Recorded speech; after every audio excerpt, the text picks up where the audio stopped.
Hello, welcome to another mini blog. তোমাদের এই mini ব্লগের সিরিজটা কেমন লাগছে অবশ্যই কিন্তু কমেন্ট করে জানিও।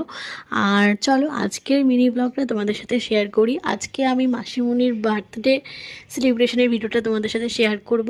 তো সকালবেলা প্রথমে যেমন চা খেয়েছি, আর মাসিমণি বাড়ি থেকে কেক কেটে এনেছিল, মানে ওখানেই সেলিব্রেশন হয়েছে। তারপর এখানে এসেছে মামার বাড়িতে, তো কেক এনেছিল, তারপরে সেটা খেলাম। তারপর দিদা মাসিমণিকে মিষ্টিটা খাওয়ালো, 5 রকমের মিষ্টি যে খাওয়াতে হয়। তারপর সবাই মিলে বসে বসে একটু গল্প করলাম, ফটো ফটো তুলছিলাম, খেলছিলাম, অনেক রকমের খেলা হয়েছে, চোর পুলিশ এইসব খেলাগুলো খেলছিলাম। আবার বসে পড়েছি লুডো নিয়ে। আর লাঞ্চ করার পর শুনলাম ভাই খুব, মানে ছোট ভাই খুব সুন্দর দইয়ের ঘোল বানায়, তাই ওকে দিয়ে দইয়ের ঘোলটা বানাচ্ছে। আর এই দিনের ওয়াটায় এই ডিনারটা কিন্তু আমি অলরেডি শেয়ার করে দিয়েছি, আমি ট্যাগ করে দিলাম আমার নামের নিচে, তোমরা দেখে নিও।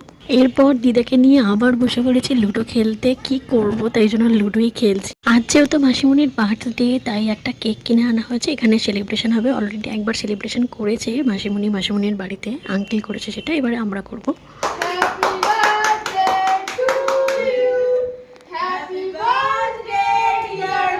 এইভাবেই কাটলো আজকের দিনটা। আর আজকে রাত্রে ডিনারে ছিল চিলি এঁচড় আর pulao. So that's it for today, tata.